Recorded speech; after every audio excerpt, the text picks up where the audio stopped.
Hey, it's Mark coming to you from Baker's Green Acres. Today is the 6th of January, 2018. Woo!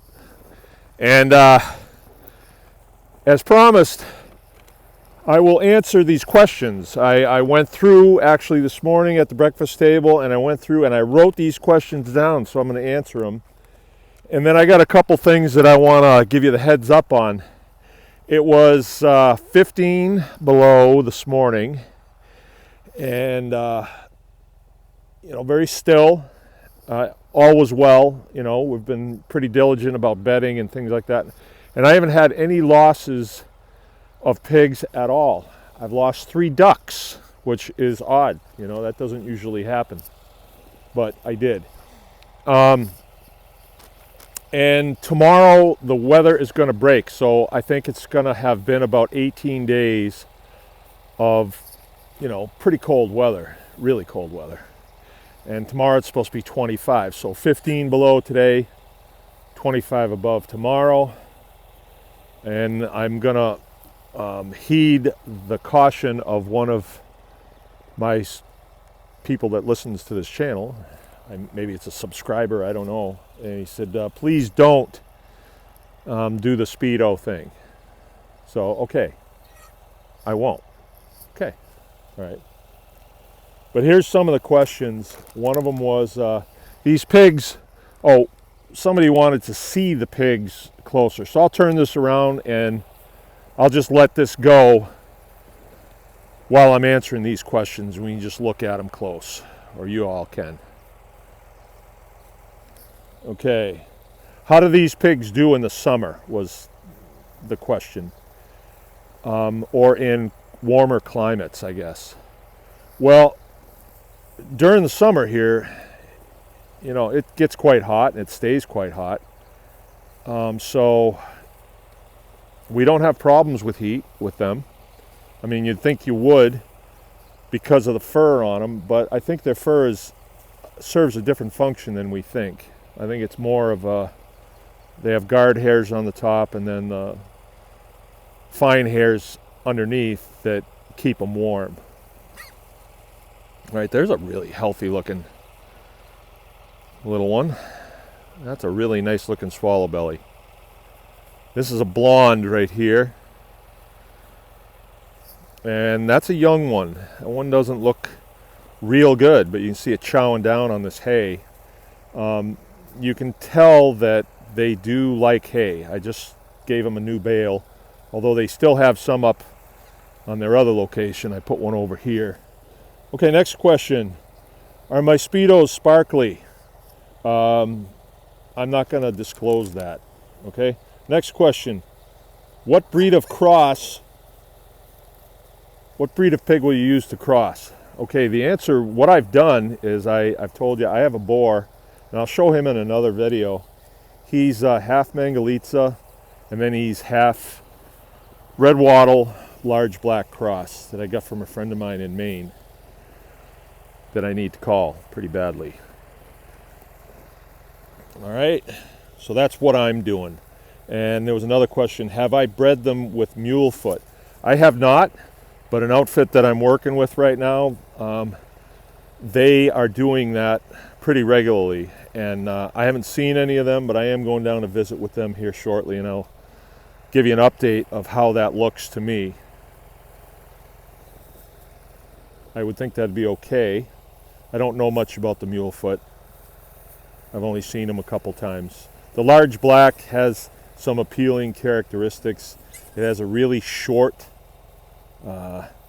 meat fiber, and so it makes for a pretty tender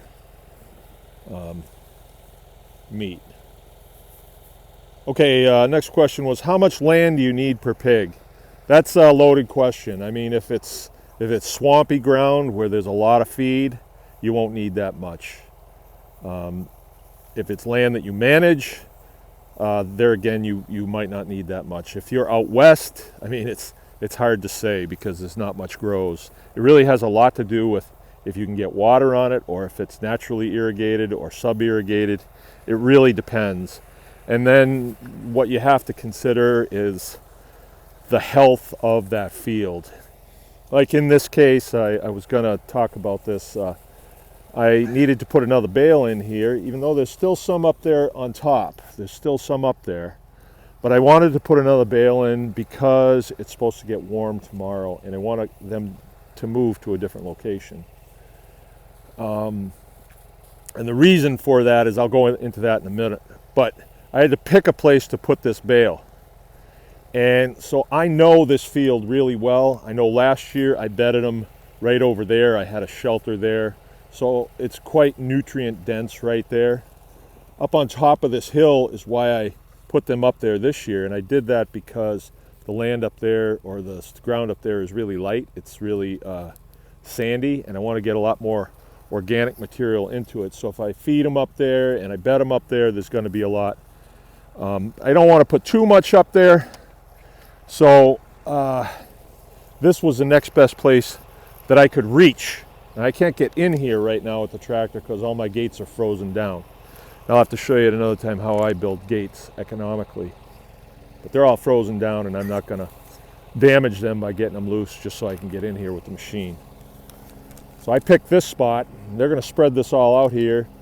And a place where they're eating a lot, they're going to urinate a lot, and they're going to manure a lot. So this will be quite nutrient dense here. And then the next bale I put in, I can move over one, about a 25-foot radius or diameter is what I'm thinking. Okay, so land per pig, it's hard for me to answer that one. If I guess I'd have to talk with you on the phone about that one, because there's a lot. Or let me think about it. And maybe I'll get back to it in another video. Yeah, let me think about that one. Okay. Incorporating small grains into our feeding regimen. Okay, that question comes from somebody that I sold some pigs to, some breeding stock, I believe, in southern Michigan, that's getting going on the Mangalitsa breeding program. And so, first of all, the reason why we don't feed corn, let me see how my time is doing, 7 minutes. We don't feed corn because we are concerned with the chemical makeup of their fat. We're concerned with that.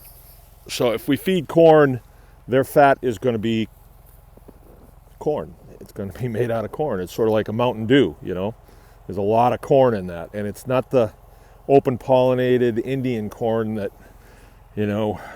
might be something that's worth eating. It's the real gross, genetically modified, cheapo stuff. And we're not interested in that. We get enough of that in everything else. So we're not going to feed them corn. We're just going to stay away from it. Unless, we had a source of open pollinated corn that was a little different, like that Indian corn I'm talking about would give a nice appearance to the fat. Yellow corn is going to make the fat yellow.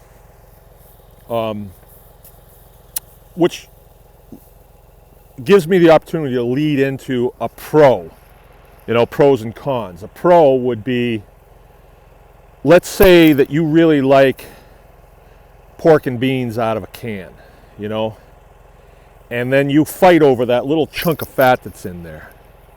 You really like that fat. Let's say that's what you prefer.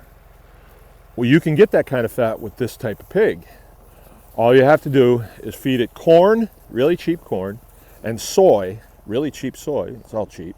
Genetically modified, gross.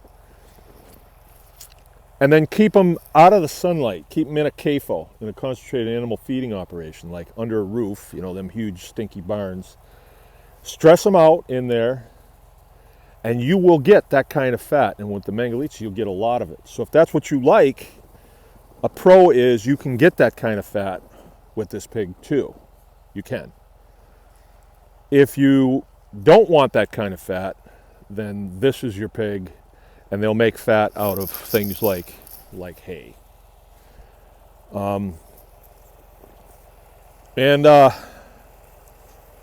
I think that will be where I'll end this one. I must be up around 8 or 9 minutes, but I'm going to make another one real quick because I want to talk about hay and tremendous opportunities that are out there for the Mangalitsa grower and hay. So we cut it off right there. This is Mark from Baker's Green Acres. Remember, anyone can farm. 2018, the year of truth.